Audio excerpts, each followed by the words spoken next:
sido nuestra clase de hoy. Bueno, en realidad nuestra primera clase para hablar un poco de lo que es cloud, ¿no? Y no olviden que básicamente todo lo que estábamos manejando y todo lo que vamos a ver durante todo el semestre se basa en este concepto importante de lo que es cloud computing, ¿no? En realidad, si bien el nombre viene ahí de computación o cálculo o cómputo en la nube, como quieran traducirlo ustedes, al final ustedes se van a dar cuenta que no estamos trabajando a nivel de lo que es la nube como tal, ¿no? Es decir, no existe cómputo en la nube como tal, ¿ya? Sino ahorita vamos a entender mejor ese pequeño concepto, hablando un poco de lo que es el cálculo o el cómputo centrado en redes y el contenido centrado en redes, ¿no? Es decir, aquí la clave está en poder agarrar y distribuir un poco la carga administrativa que se tiene a nivel de lo que son las aplicaciones en las organizaciones y dejarlas para que ese proceso sea administrado y manejado por otras entidades, ¿no? Eliminándonos el proceso complejo de administración y control de esa información bajo ciertos tipos de modelos como tal, ¿ya? Entonces vamos a ver los tres modelos típicos que vienen con lo que es la parte de cloud, ¿sí? Obviamente aquí ingresa mucho el concepto de seguridad y ética, porque al final, al momento que nosotros descentralizamos la forma en que manejamos la información, ¿sí? Entonces perdemos control de esa información, ¿no? No se olviden que nosotros tenemos nuestra información en nuestros portátiles, en nuestras PCs, en nuestras tablets, etcétera. Pero en el momento que nosotros perdemos control de esa información, que sale de nuestro control esa información, entonces ya puede tornarse en un proceso muy complicado e inseguro, ¿no? Pues ahí entra mucho en juego lo que es la ética y obviamente los problemas inherentes asociados a estos procesos, ¿no? Que son la parte de vulnerabilidades que tiene la nube.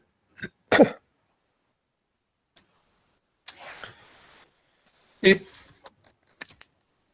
por lo general, todo nace de un concepto básico, ¿ya? Que es el cálculo centrado en redes, ¿no? Es decir,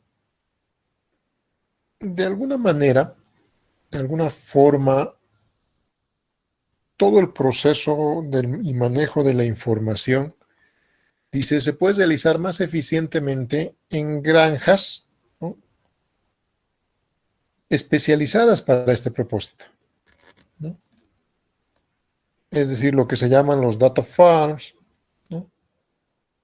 Que son granjas de manejo y cómputo, en donde yo puedo tener, perdón, donde yo puedo tener características muy importantes de hardware, de arquitectura, ahorita vamos a hablar de eso, ¿no? Y además puedo tener sistemas de almacenamiento mucho más robustos desde el punto de vista de lo que es manejo de Internet, ¿no? ¿Cuál es el problema de las instituciones o cuál era el problema de las instituciones en los años 90, a inicios del 2000? Que para tener un servidor web, pues necesitaba de un equipo grande con características de servidor que me permitía administrar y manejar todos los datos que yo iba a colocar a nivel de Internet, ¿no? A mediados del 2000 aparecen un poco lo que son los dispositivos de web hosting, ¿no? Es decir, que me permiten alojar, no es mi servidor, alojar mis páginas web y demás, ¿sí? Pero no con la capacidad sobre la cual quisiera tener. Es decir, yo no tengo control del dispositivo. Yo lo único que hago es poder subir la información, ¿no? Poder subir la información a esos servidores y estar dependiendo de ellos, ¿no? ¿Sí?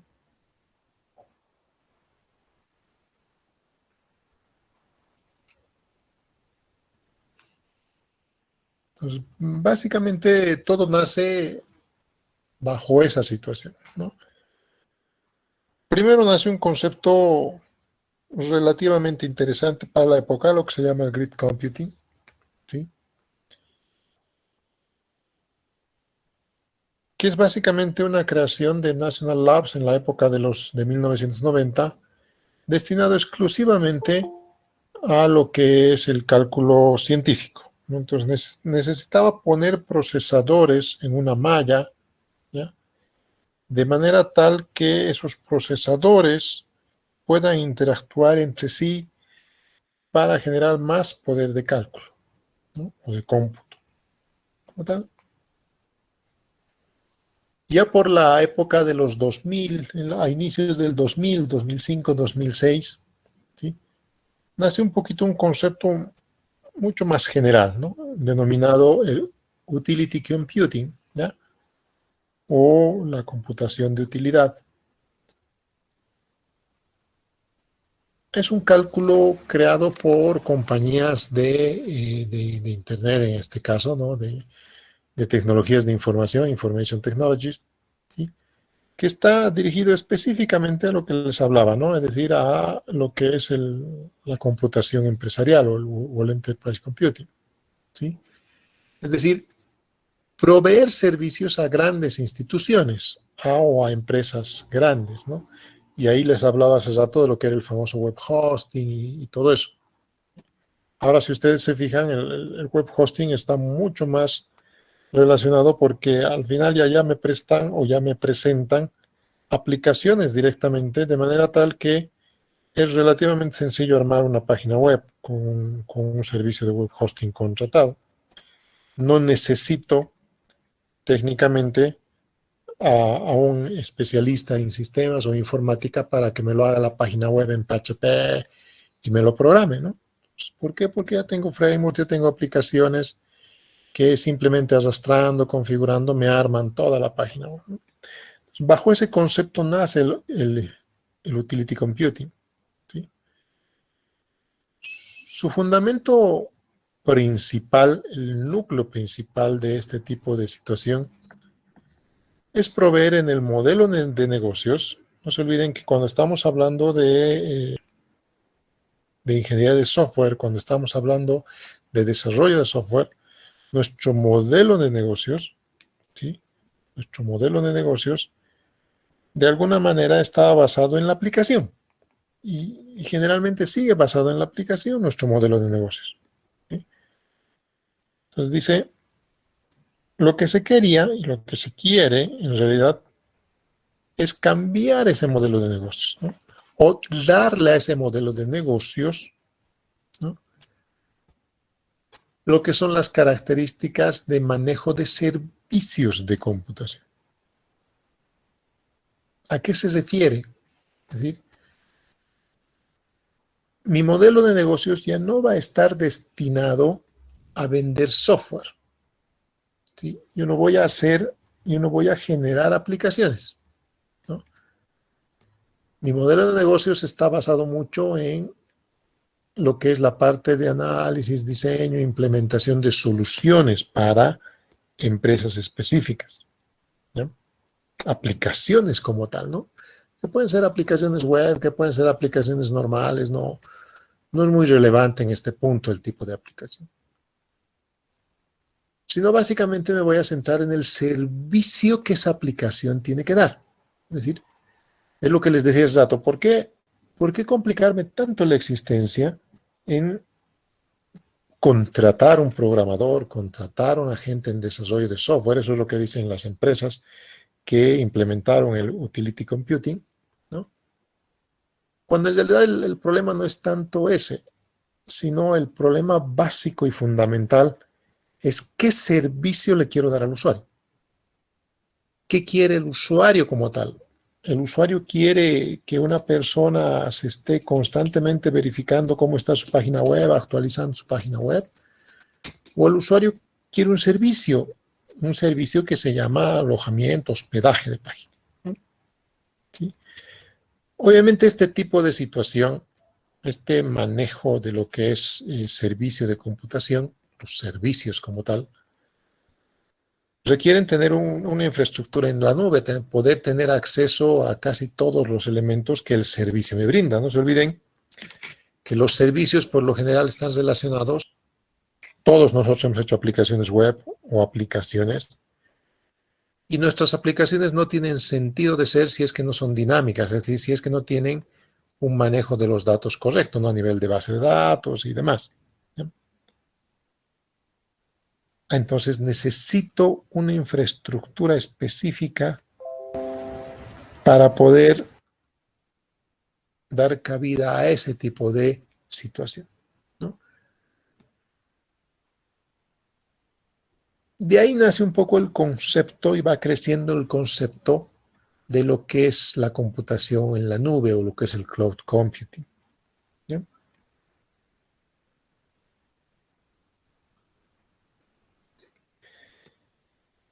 Cloud computing es un camino que se tiene para el utility computing. ¿Sí? Es decir, lo que yo quiero dar son mis servicios. Mis servicios los quiero colocar y quiero que la gente acceda a mis servicios de manera más eficiente y más práctica utilizando lo que es Internet. Independientemente de si tengo la capacidad monetaria o tecnológica para poder almacenar todo este tipo de información, ¿no? Entonces, todas las compañías de tecnologías de información, las IT, las compañías IT, utilizan este término, que ahorita vamos a ver a qué se refiere, el cloud computing, para poder generar sus servicios. No estamos hablando de compañías como Amazon, HP, IBM, Microsoft, Oracle, Google, y todas, casi el 60% de las compañías grandes ya utilizan este concepto. Entonces, dice, yo no me preocupo de la infraestructura o finalmente le doy a mi usuario ciertas características de manejo de infraestructura, ¿sí? ¿Ya? ¿No? Para poder trabajar y administrar un poco lo que es la idea de el hardware como tal, ¿no? Y preocuparme más por el servicio, que es otra cosa, ¿sí? Entonces, así funciona la idea fundamental de esta idea, ¿sí? Ok, entonces la computación de utilidad, es decir, la computación para manejo de servicios, ¿sí? Está basado un poco en lo que es la lógica del contenido centrado en redes. No se olviden que aquí nosotros estamos hablando del cálculo del cómputo centrado en redes. Es decir, la red es bien importante. Internet es importante. Entonces, a nosotros nos interesa utilizar Internet. Entonces, todo lo que vamos a hacer está basado en que nos vamos a conectar a una red, ¿no? A una red en Internet. Pero ¿qué pasa desde el punto de vista del contenido que yo tengo? Hay una gran diferencia entre que todo lo coloque a la red y que utiliza la red para dar servicios, ¿ya? A que yo tenga mi contenido relacionado o centrado en la red. Entonces, ¿qué es el contenido? El contenido, vamos a conocer nosotros como contenido a cualquier tipo o cantidad de información, cualquiera, sea información estática, dinámica, monolítica, modular, en línea o viva, almacenada, producida por agregación o mixta. Entonces, cualquier tipo de información o lo que le llamamos media, data media, ¿sí? Nosotros lo vamos a considerar como contenido, ¿ya? Entonces, ese contenido, ¿sí? Dice, va a ser el que maneje y administre todo lo que es Internet. Dice, el futuro de Internet va a ser centrarse en el contenido. El futuro de Internet se centra en el contenido. ¿Sí? A nosotros como desarrolladores ya no nos interesan, bueno, en realidad nos interesan, pero lo vamos a ver así. Técnicamente yo ya no me preocupo de la infraestructura, de la arquitectura, en gran parte de la seguridad, porque todo lo que es el cálculo en la nube, el cloud computing, ya me ofrece este tipo de soluciones. Lo único que me preocupa es manejar y administrar bien el contenido.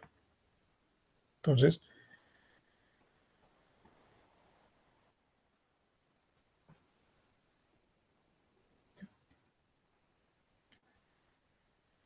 por tanto, es muy probable que la creación y el consumo de contenido visual y de audio se transforme, y ustedes están viendo la transformación natural del proceso, ¿no? Es decir, si ustedes revisan un poco, si se acuerdan o van consultando, cómo se ha ido administrando la época de mediados y finales de los 90, con inicios de la primera década del 2000 a nuestra actualidad. Entonces, la forma en que se administra la parte de contenido visual y de audio ha sido transformada completamente, ¿no? Porque ahora nos interesa más la lógica de resolución, velocidad, profundidad, color, información tridimensional, estereoscópica. Entonces, la forma en que a nosotros nos interesa la información se convierte en mucho más visual de lo que era en la época de los 90. La época de los 90 estaba basada en que el contenido era estrictamente literal, textual, texto, ¿no? No se manejaba mucho la parte del contenido gráfico. Obviamente por las capacidades naturales de lo que es la velocidad de Internet y las mismas arquitecturas y el mismo hardware, ¿no? La época del 2000, la primera década del 2000, cambia un poco la lógica y todo el proceso genera un gran cambio, ¿no? Apareciendo con gran énfasis lo que es el contenido audiovisual, es decir, gráfica y audio, ¿ya? Entonces, hay algunas páginas que todavía se han quedado de esa manera, fíjense un poco, ¿ya? Entonces ustedes pueden ver que el contenido que tienen esas páginas es específicamente gráfico, ¿no?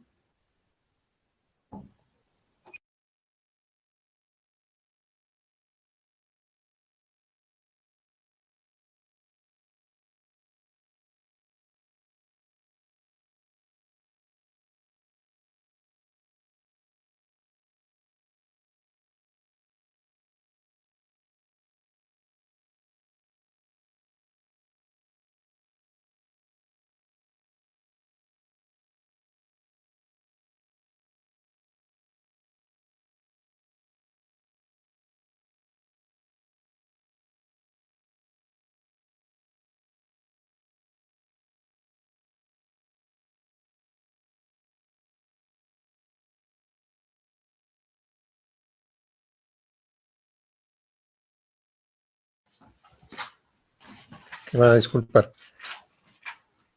Bien, les decía, obviamente en la época de la finales del 90, inicio del 2000 y 2010, todo se convierte gráfico, ¿no? Entonces las páginas son muy gráficas, en algunos casos exceso de gráfica, páginas pesadas con gráfica, aparece el famoso las páginas flash, ¿no? Y todo lo demás. Pero ahora si usted se fija un poco, el contenido ha cambiado completamente ahora. Ahora el contenido está yendo sobre la lógica de video. Entonces, todo es video, ¿no? Entonces, estamos hablando que todo está en Internet. Todas las empresas de manejo están manejando lo que es video, películas online, video online y todo lo demás. ¿Sí? Entonces, ha cambiado demasiado la lógica del contenido. ¿Por qué? Porque al usuario final pues le interesa el contenido.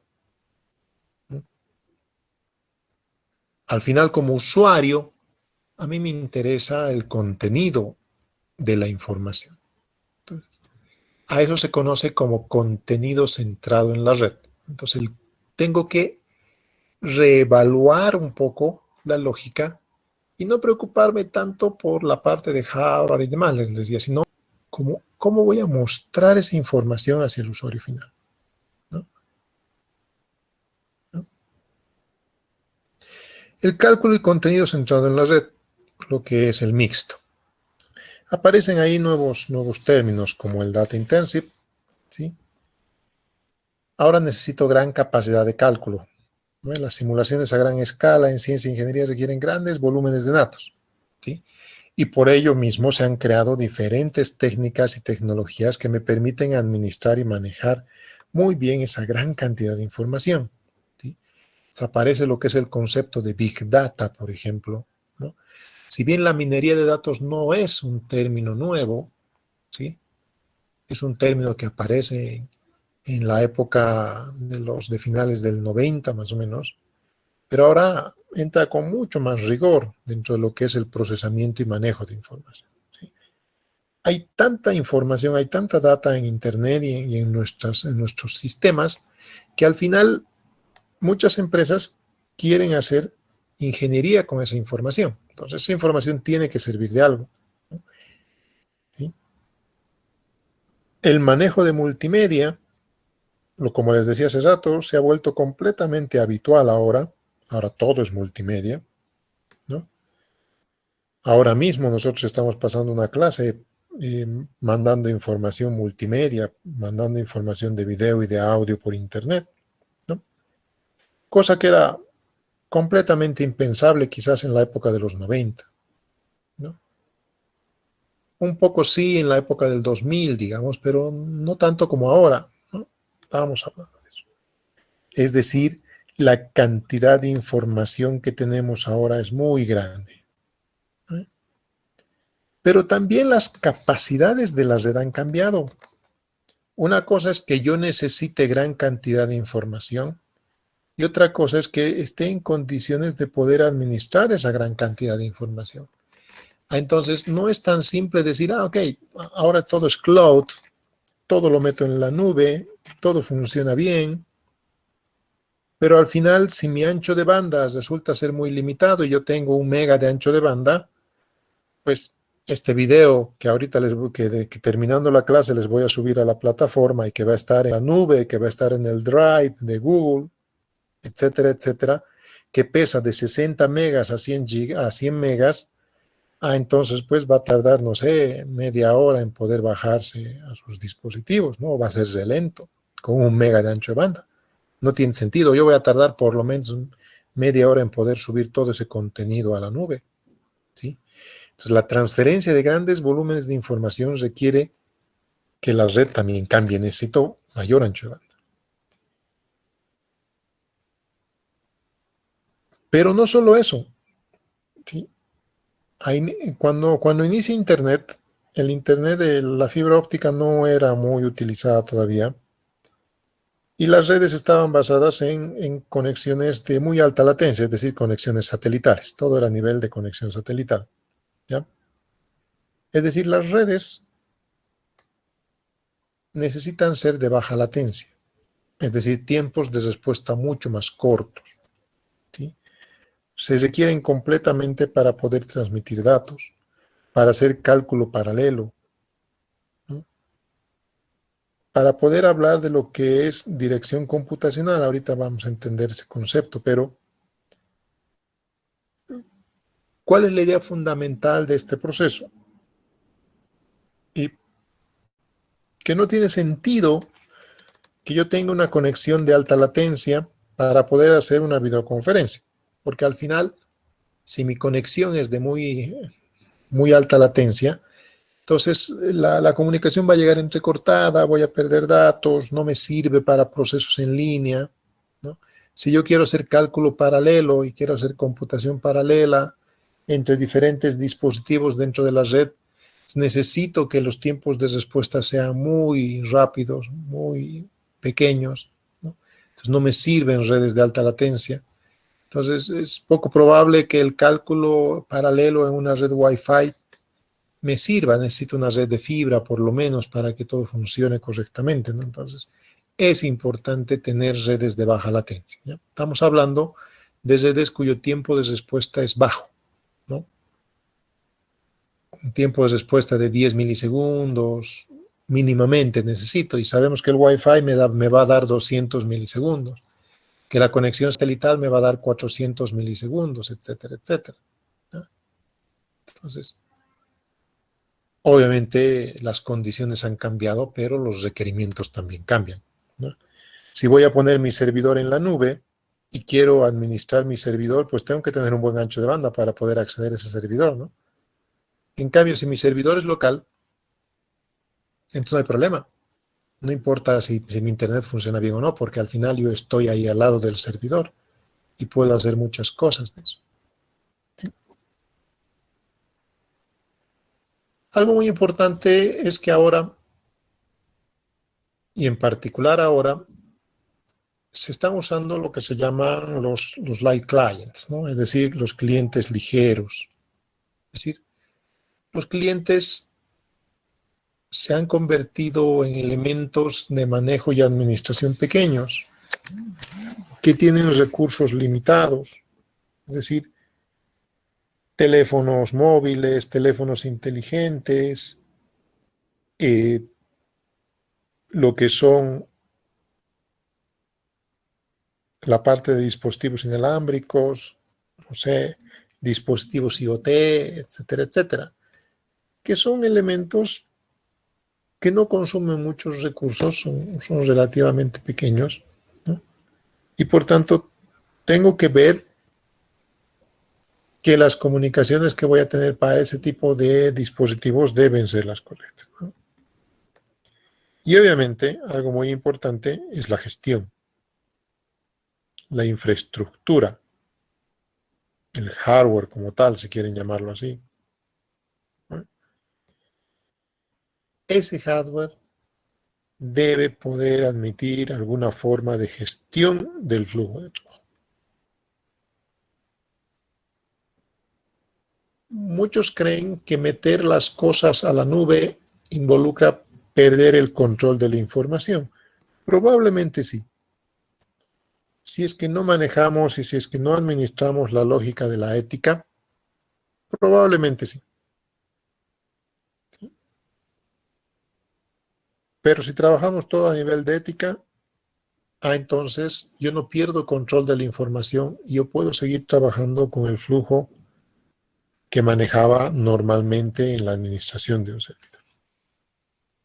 ¿Sí?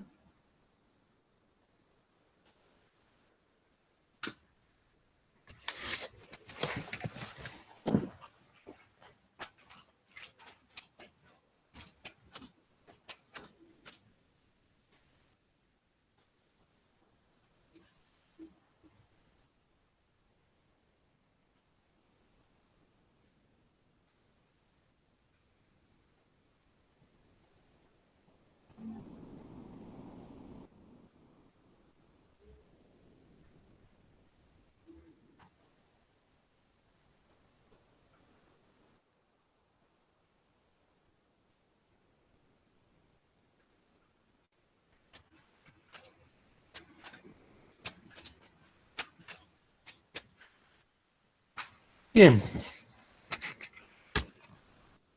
¿Qué cosas más debemos entender sobre esto?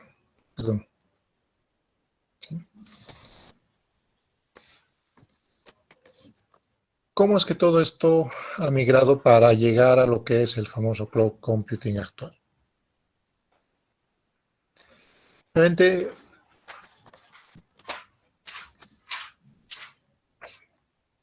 todo esto nace de una evolución natural del proceso de manejo de la información. Es decir, las cosas están cambiando, han cambiado y van a seguir cambiando dependiendo de las necesidades que tengan los clientes en este caso, ¿no? La gente sobre la cual se administra la información, ¿sí? Que es un manejo natural del crecimiento de la información. Obviamente, uno de los elementos básicos es la denominada web y la denominada web semántica, ¿no? Algunos de ustedes han debido escuchar ese término, probablemente en alguna materia han llevado webs semánticas, ¿no? Y han debido hacer algunos cálculos y todo eso, algunos de ustedes probablemente, ¿sí? Es decir, de alguna manera se espera que este tipo de elementos apoyen al manejo de los servicios. Entonces, quiero que quede muy claro eso.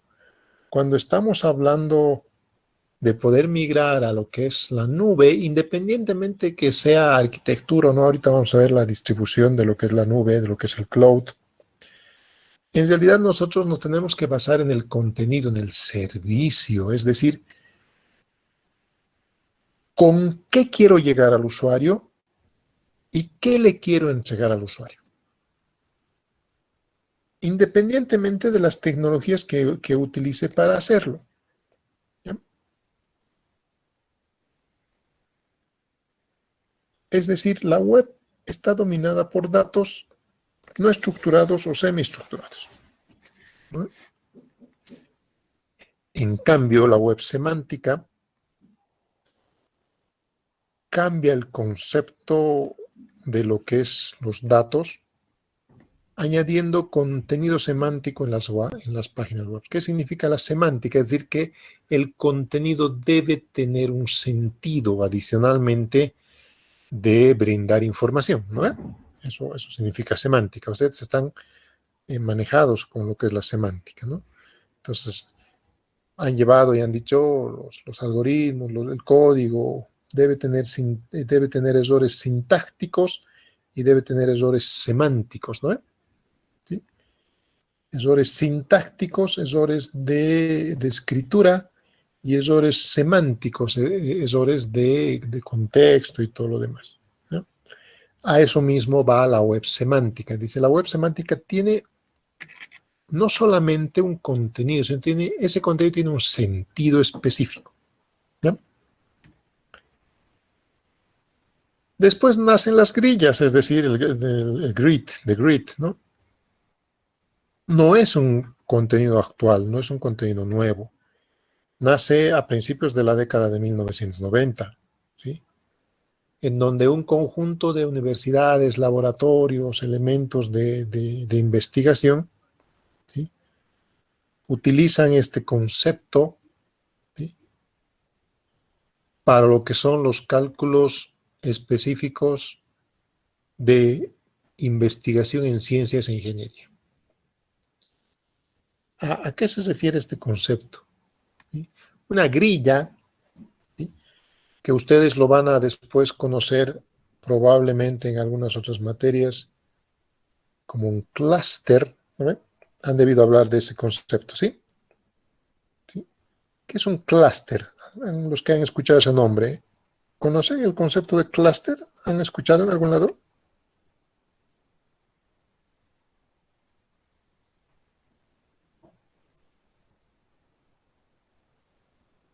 ¿No? En base de datos, sí. ¿A qué se refiere el clúster?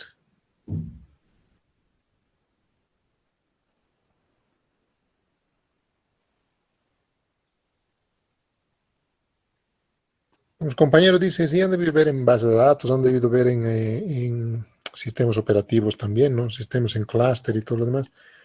El concepto va, de alguna manera, debemos integrar los sistemas unos con otros para armar un complejo sistema único, ¿sí? Pero que está manejado por componentes de manera individual. El concepto nace obviamente bajo la lógica de la grilla o el grid, ¿no? Dice, ¿por qué no unir dispositivos que realicen cálculos independientes o que realicen cálculos comunes o finalmente que almacenen datos independientes o que almacenen datos comunes de manera tal que yo puedo acceder de manera individual o manera conjunta a toda esta cantidad de información. ¿Sí? De ahí nace el famoso cálculo paralelo, la computación paralela, y etcétera, etcétera, ¿no?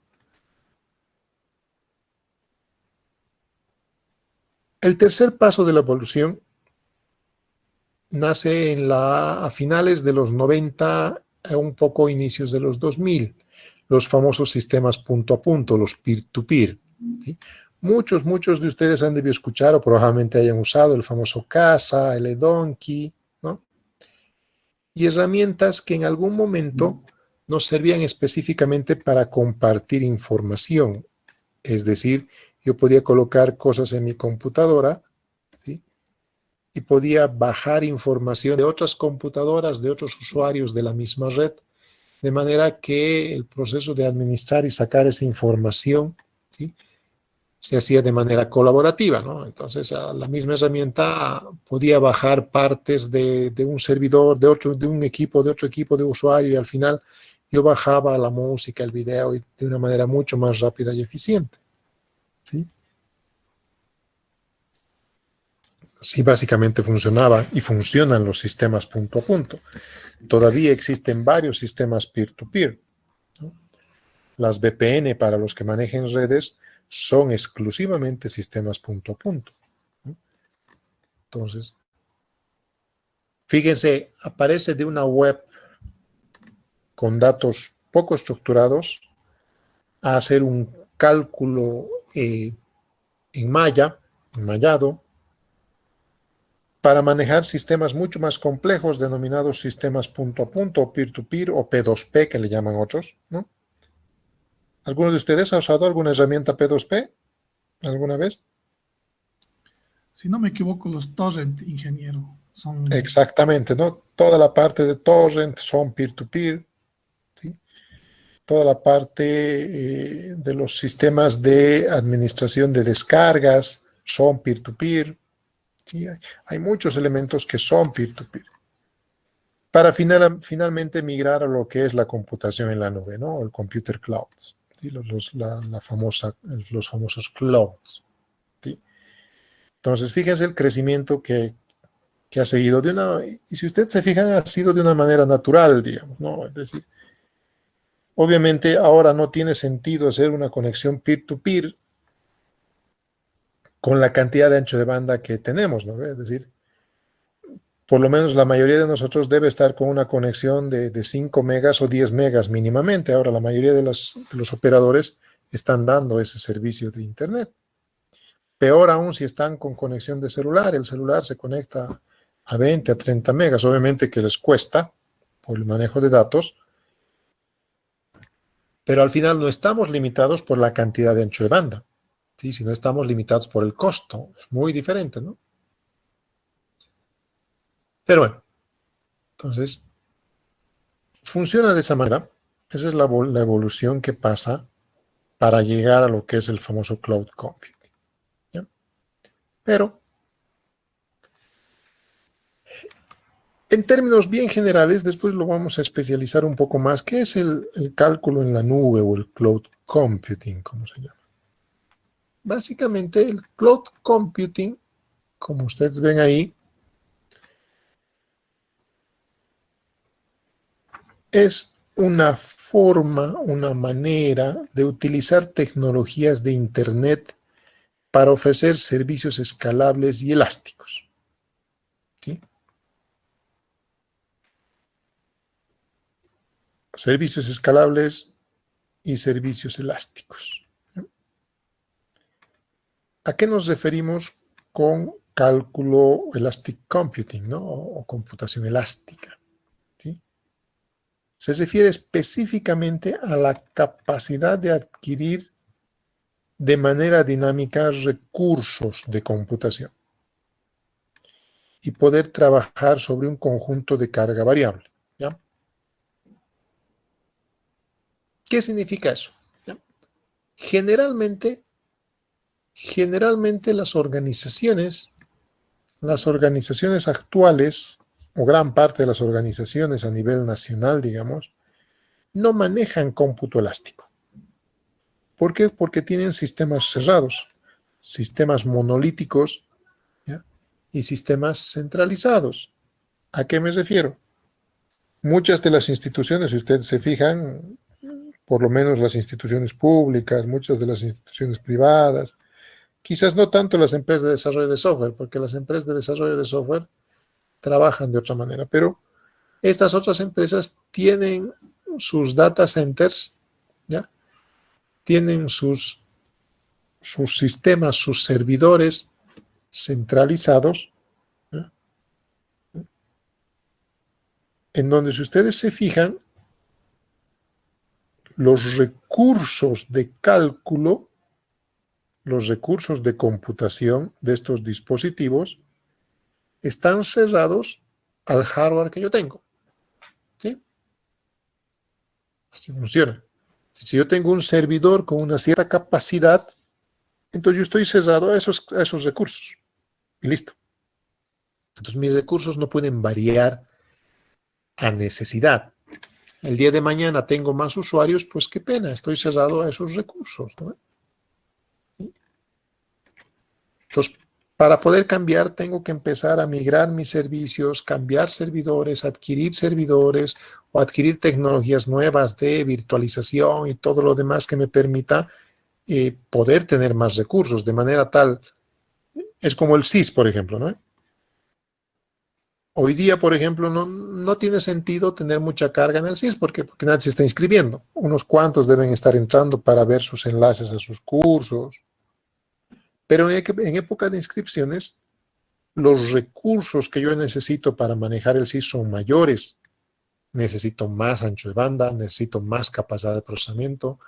¿Por qué? Porque la base de datos genera más consultas, el sistema genera más información. Entonces, a eso se llama computación elástica. Es decir, que yo pueda variar la necesidad de adquirir recursos de manera dinámica, ¿ya? Y el cloud se basa específicamente en esa lógica. Necesito servicios elásticos, porque mis servicios no pueden ser cerrados. Es decir, los recursos que voy a tener para llegar a estos servicios se pueden medir. Yo sé cuánto ancho de banda ustedes están utilizando. Los operadores de celular saben cuánto ancho de banda están utilizando. Por tanto, yo no les voy a cobrar un monto mensual, sino les voy a cobrar por mega consumido, ¿no? ¿Sí? Entonces el cálculo cambia, ¿sí? A mí me cobran por lo que realmente uso. Muchos dirán, pero no tiene sentido pagar por mega. Para ustedes quizás no. Para ustedes que están conectados el 90% del día en Internet, obviamente no tiene sentido pagar por mega, ¿sí? Pero para otra persona convencional que entra esporádicamente a Internet, entonces no tiene sentido que le cobren mensual. Es como decirles, por ejemplo, ok, todos ustedes van a comprar cable, el plan más alto de cable con 200, 300 canales, pero solo están en su casa en la noche. Es decir, de las 24 horas que están pagando, de las 24 horas por los 30 días al mes que están pagando, ¿no? Técnicamente están, pónganle que lleguen de su trabajo en fechas normales a las 6 de la tarde, 7 de la tarde, algunos llegan a 8, ¿no? De su trabajo. No creo que estén hasta las 6 de la mañana viendo televisión, 8 horas, poco probable. Verán 2, 3 horas de televisión hasta las 11 para poder descansar y nuevamente amanecer, etcétera, etcétera. Entonces, estoy pagando por 3 horas al día durante 30 días, es decir, estoy pagando por 60 horas de un mes de consumo. Entonces no tiene sentido alguno poder pagar. Debería poder pagar por esas horas, ¿no? Debería tener un plan que me diga, ok, vos vas a pagar por hora de televisión que veas. Y si ves 60 horas al mes, Entonces vas a pagar esas 60 horas, no vas a pagar un contrato mensual, independientemente de que tenga 200, 300, 500 canales. ¿Sí? A eso se llama computación elástica y que yo voy a pagar por los recursos utilizados. Me evito completamente la lógica de mantenimiento y seguridad. Uno de los grandes problemas de los dispositivos es el mantenimiento a nivel de hardware, red, y obviamente la seguridad en la red, ¿no? Entonces, los que hayan administrado servidores y estén encargados de los data centers deben saber que puede resultar una tarea muy compleja encargarse de todo el proceso de seguridad y mantenimiento de la red, ¿no? Entonces yo le delego, voy a terciarizar esa situación a un tercero, a otra empresa que se encargue de administrarme todo esto. Entonces su responsabilidad, si me hackean, y él me tiene que asegurar eso, y por tanto él va a sufrir con las consecuencias de ese trabajo, ¿no? Y no yo estoy pagando por ese servicio, ¿sí? Y obviamente, al ser los famosos data farms, es decir, las granjas de datos y las granjas de cloud y demás, y estos proveedores son mucho más eficientes. Tienen gente más capacitada, más especializada, más tecnificada, ¿no? Y obviamente tienen gran cantidad de manejo de hardware, ¿no? Todos estos elementos nos ayudan un poco dentro de lo que es el cloud computing, ¿sí?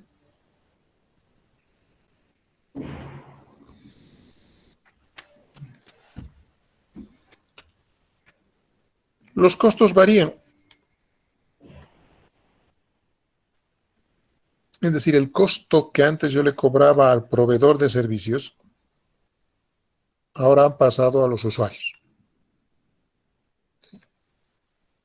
Los que sepan un poco de precios deben saber que alquilar un servicio de cloud puede ser un proceso relativamente barato para muchas instituciones o organizaciones, mucho más barato que contratar un técnico encargado de la base de datos y un servidor y todo lo demás, ¿sí? Los datos que están en la nube se almacenan más cerca del sitio donde se usa o en un dispositivo y de manera independiente a la ubicación, ¿no? Entonces, depende mucho del servicio que yo contraté. Yo puedo tener mis datos en una región, por ejemplo, si ustedes contratan el Amazon AWS, les va a dar para la región Latinoamérica, ¿sí? O ustedes pueden contratar un servicio de manera que les den en una ubicación específica, ¿no? En Estados Unidos y listo, y aunque ustedes vivan en Asia, ¿no? Después vamos a hablar con más detalle de esto, ¿ya? Y obviamente, al ser instituciones tecnificadas que están relacionadas específicamente a lo que es la parte del manejo de información, las estrategias de almacenamiento de datos son muy confiables, ¿no? Entonces, estas empresas ya están administrando lo que es la redundancia de datos, el mirroring, la copia, seguridad, despejamiento, ¿no? Y reduciendo mucho lo que son los costos de comunicación, porque al final las empresas se van a encargar de todo ese proceso. Si yo contrato un servicio redundante, ellos me van a asegurar que yo voy a tener la información de manera redundante, ¿sí? Sin preocuparme yo del proceso complejo que puede ser hacer un mirroring de información, por ejemplo, ¿no? Entonces, son muchas ventajas adicionales que pueden tener los cálculos en la nube, ¿no? Hay una gran diferencia, por si acaso, hay una gran diferencia entre lo que es los modelos de cloud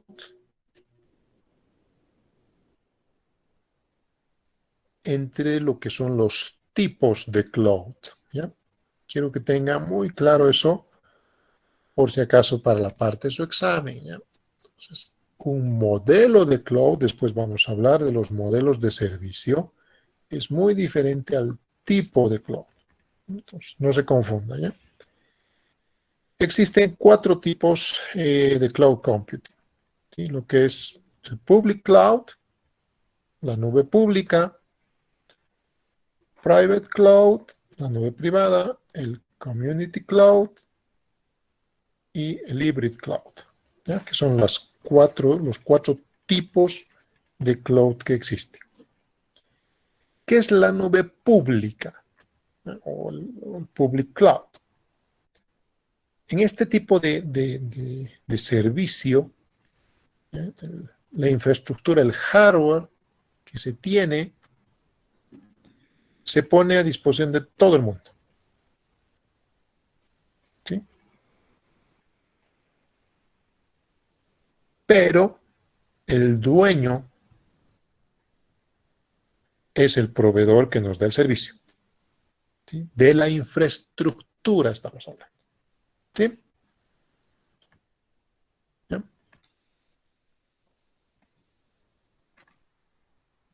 En una nube privada yo contrato la infraestructura. Yo contrato la infraestructura de manera que puedo operar esa infraestructura como si fuese mía. Si bien no soy propietario de la infraestructura, pero sí la administro y la mantengo a nivel de un alquiler, si quieren verlo así. ¿Ya?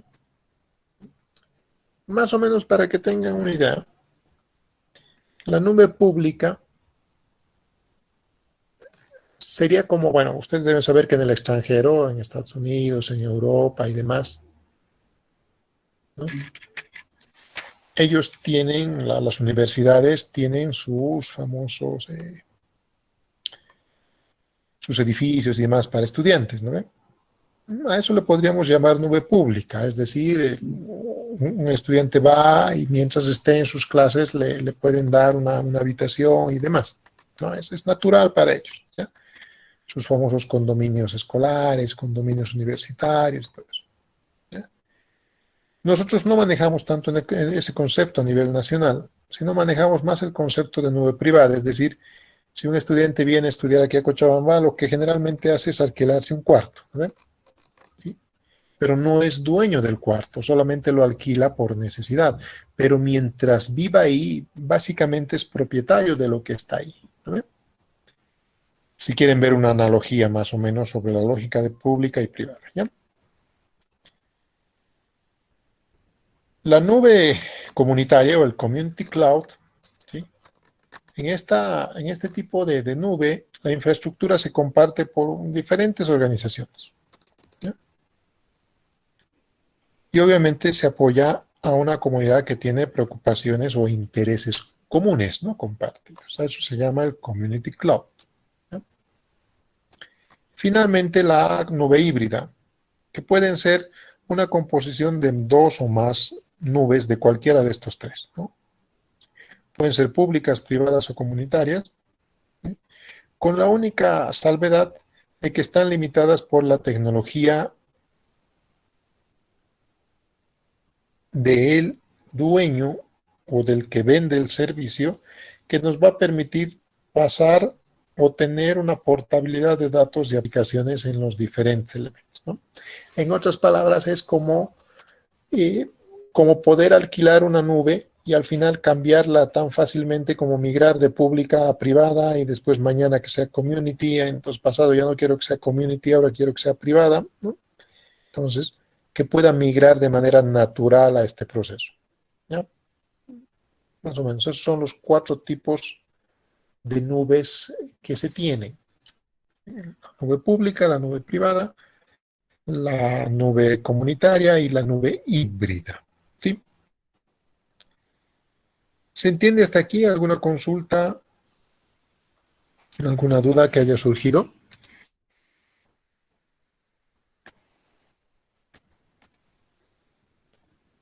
¿Está bien? Después vamos a ir disgregando un poco más según lo que vayamos avanzando en el temario, ¿ya? Ok. Obviamente, todo tiene cosas buenas y cosas malas, ¿no? Entonces, Vamos a empezar sobre lo bueno, porque se supone que eso es lo mejor, dice, y por eso es que la mayoría quieren pasar a la nube, es decir, todo es ahora la nube, ¿no? Hay todo en la nube y todos quisieran manejar la nube en realidad. Primero, los recursos, procesador, memoria y ancho de banda de red se comparten. ¿Sí? Ya no estoy amarrado a un conjunto de recursos de infraestructura, sino que esos recursos son compartidos. Puede llegar a ser una desventaja quizás, ¿ya? Pero en realidad resulta ser algo bueno, digamos, porque al final yo puedo tener un dispositivo de grandes capacidades tecnológicas y puedo empezar a compartir recursos con varios servidores y varios servicios. ¿Sí?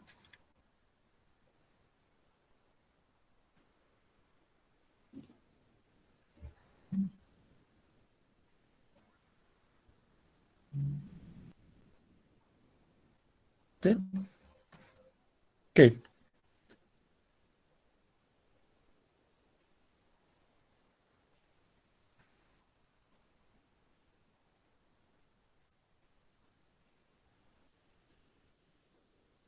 Otro elemento, cuando varias aplicaciones comparten un sistema, generalmente sus demandas no se sincronizan, ¿no? Las demandas de recursos no están sincronizadas. Entonces, los conceptos asociados a esa demanda de recursos están basados en el multiplexar, es decir, poder hacer que un elemento pueda utilizar diferentes aplicaciones, ¿no? De manera tal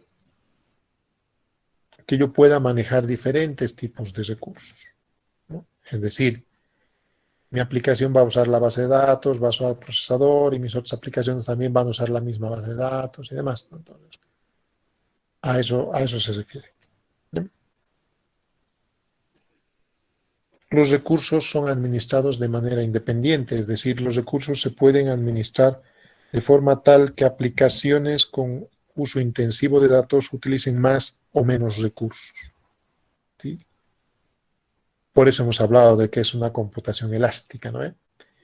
Todo depende de la demanda que yo tenga de recursos. Si yo necesito más recursos, pues bueno, me pueden asignar recursos y quitarle los recursos a otros que no los necesitan hoy día, ¿no? Así funciona, ¿ya? Es como decir, ok, en mi casa tengo 10 megas, pero hoy día tengo que dar examen, entonces los 10 megas los voy a utilizar yo y nadie más. Si los demás no tienen nada que hacer, solo estaban viendo películas, entonces no tiene sentido que utilicen ese ancho de banda, ¿sí? Así funciona la idea. En cloud, ¿no?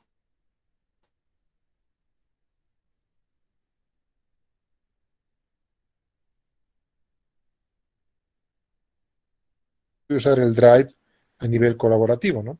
Es decir, compartir un archivo en el Drive de manera tal que todos puedan utilizar ese archivo y puedan compartir colaborar en la administración de un proyecto. Esa es la lógica, ¿no?, del sistema colaborativo. Obviamente eso ha surgido gracias a los elementos de cloud de alguna manera, ¿no? Muchas aplicaciones, gran cantidad de aplicaciones, ¿sí?, requieren de diferentes tipos de análisis de información, de manera tal que las decisiones que se tomen a nivel de grupo. Y en particular ahora, ¿no? ¿Sí? En particular ahora trabaja de esa manera, porque ahora en esta situación que estamos viviendo, en donde ya no podemos reunirnos tan fácilmente en grupo como antes, no tenemos la universidad, no tenemos el laboratorio, no tenemos la casa del amigo en donde nos reuníamos normalmente para hacer el trabajo en grupo, pero nos podemos reunir virtualmente todavía y podemos colaborar en los sistemas, ¿no? Entonces, abrir una sesión de Drive, abrir un archivo en donde todos vayan colocando las ideas, en una sesión de Meet como esta, etcétera, ¿no? ¿Sí? Entonces la colaboración a nivel de grandes grupos ha cambiado y eso nos ha ayudado mucho.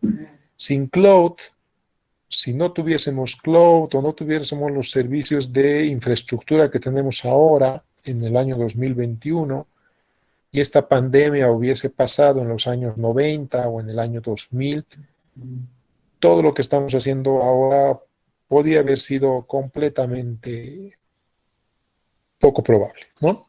Es decir, pasar clases virtuales de esta manera que las estamos haciendo tal vez hubiera sido todo un drama mucho mayor que ahora, ¿ya? Pero gracias a que tenemos estas características técnicas de computaciones en la nube y demás, entonces estamos logrando sobresalir de este tema tan complicado que tenemos de una manera mucho más natural, digamos, ¿ya?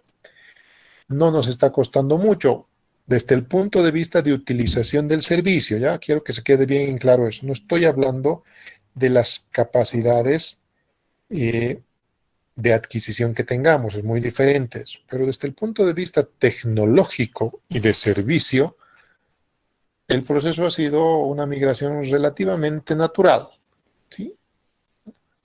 Entonces no hemos sufrido mucho, digamos. ¿Por qué? Porque tecnológicamente estamos en condiciones de manejarlo, ¿sí? A nivel de servicio estamos en condiciones de administrarlo.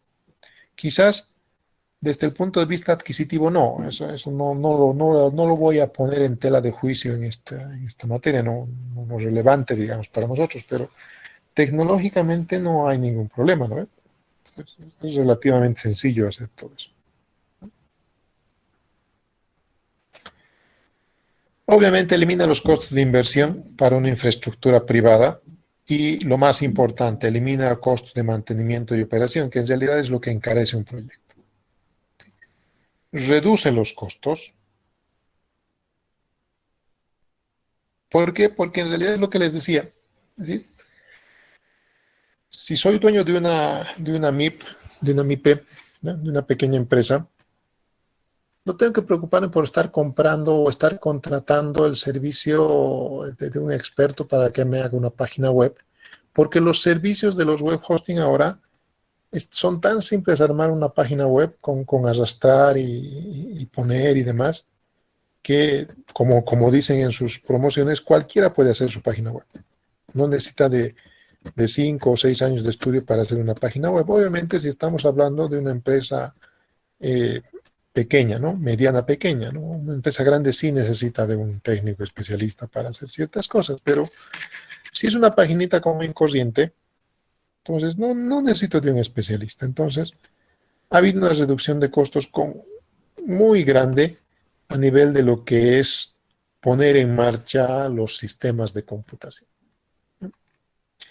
La elasticidad es una de las grandes ventajas que tiene el cloud, porque me permite adaptarme a las cargas de trabajo que tengo, ¿sí? Entonces, porque como les decía, yo pago por tráfico, ¿no? Yo pago por ancho de banda, yo pago por datos, yo pago por flujo de información, etcétera, etcétera. Entonces, es muy elástico el proceso. Y obviamente la comodidad del usuario, ¿no? La virtualización les permite a todos los usuarios operar en entornos en distintos lugares sin necesidad de generar ese proceso complejo de tener infraestructuras completamente distintas. Muchos de ustedes han debido usar máquinas virtuales y tienen servidores corriendo en Linux, en Windows Server, en Windows, en Macintosh, en Solaris, en cualquier servicio, y los están corriendo bajo una misma infraestructura, ¿sí? Entonces, es muy cómodo para ustedes hacer ello, ¿no? Entonces ya no necesito estar comprando equipos para cada materia porque, no sé, en sistemas operativos utilizo Linux o utilizo Windows Server. En esta materia vamos a usar, no sé, Linux, vamos a usar otro tipo de situación, se voy a usar Ubuntu, voy a usar Fedora, entonces no importa, al final le aplico una máquina virtual y todo se arregla, ¿no? Entonces la facilidad con la cual las cosas han ido migrando para, desde el punto de vista del usuario, es mucho más práctico ahora, ¿no? Si bien la pregunta la podríamos manejar como desfasada, le voy a llamar, ¿por qué cloud podría tener éxito? En realidad, porque tiene éxito ahora, en realidad. Eh, Esto estaba pensado en el año 2019-2020, en donde el flujo de cloud, si bien existía y se manejaba, no era tan evidente como ahora. La pandemia ha hecho que cloud crezca tan rápido y se afiance tan rápido que esta pregunta ha quedado desfasada, digamos, ¿no? ¿Sí? Muchos paradigmas se han intentado manejar para esta lógica. Ustedes han visto, ¿no? El proceso peer-to-peer, lo que es la computación paralela y demás, ¿no? La ventaja del cloud es que básicamente está en mejores condiciones para aprovechar todos los avances tecnológicos, tanto de hardware como de software que se tiene, ¿no?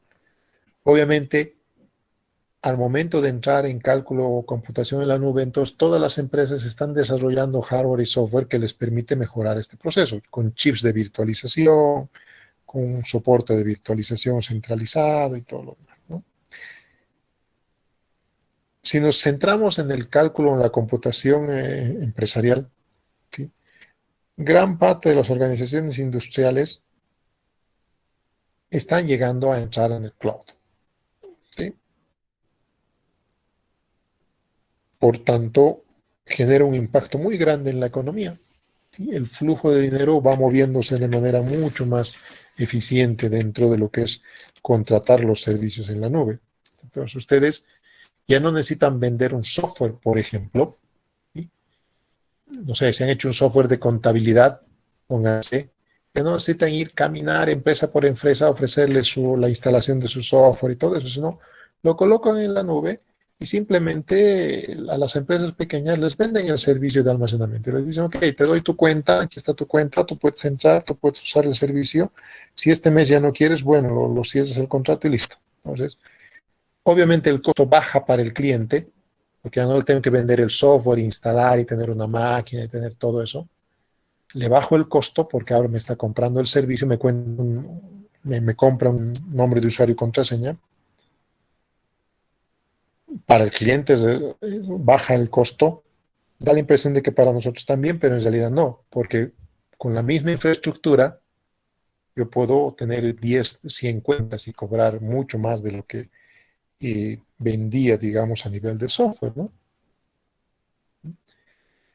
Una nube consta de un conjunto homogéneo de recursos de hardware y software. Por tanto, es mucho más sencillo administrarlos y manejarlos dentro de la infraestructura, ¿ya? Y obviamente todo esto está dentro de un software administrativo. Es decir, la seguridad lo maneja alguien, la información lo maneja alguien, la tolerancia a fallas lo maneja alguien, ¿no?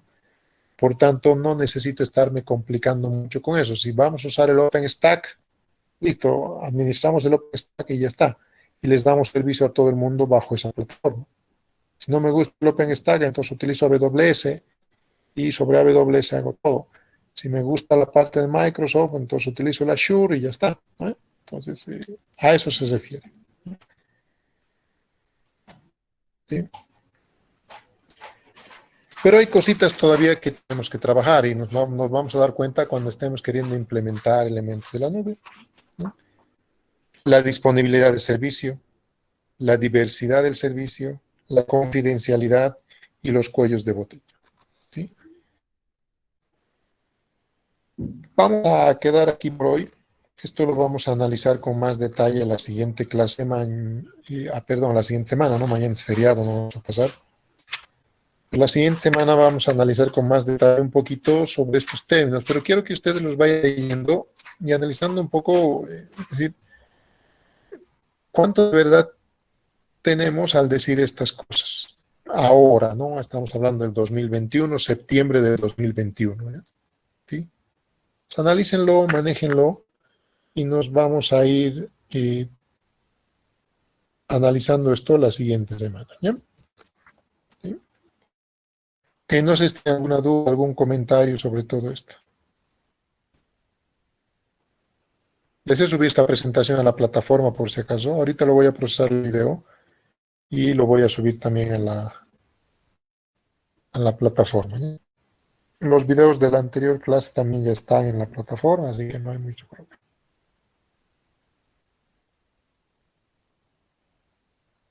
¿Se entiende la idea? ¿Dudas, comentarios?